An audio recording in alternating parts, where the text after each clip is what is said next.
බෞද්ධ හොරයිසන් අපි අද ඇවිල්ලා තියෙන්නේ කරගහ ගෙදර ටැම්පිට අම්බලමට.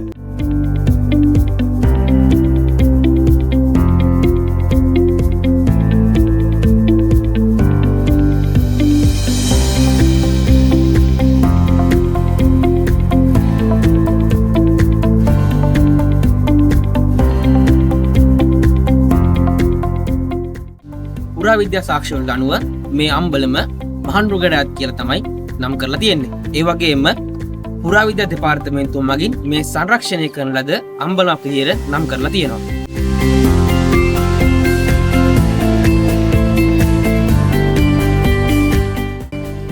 මේ ඉදිකිරීමේ වාස්තුවිද්‍යා ලක්ෂණ වලට කියන්නේ ටැම්පිට ඉදිකිරීම කියලා. ඔයගොල්ලන්ට පේනවා ඇති මේ අම්බලම ඉදි කරලා තියෙන්නේ ගල් කණු 4ක් උඩ.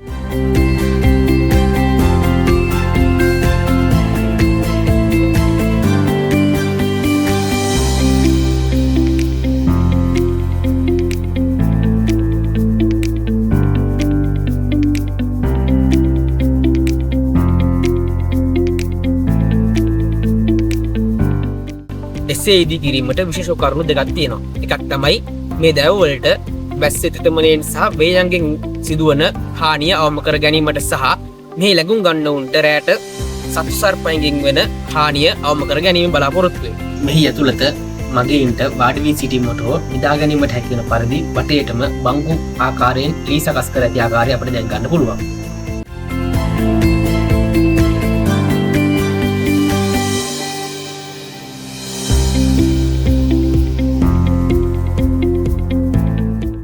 මේ අම්බලමේ තවත් එක් විශේෂත්වයක් වන්නේ මෙහි පහළට සෙවිලි කරලා තියෙන උණු. ඒ උළු මහනුවරගඩ අයත් පැතලි උණු වර්ගයක්. ඒ සහ ඒ සෙවිලි කරලා තියෙන ආකාරය ඉතාමත් ආකර්ශනීයයි.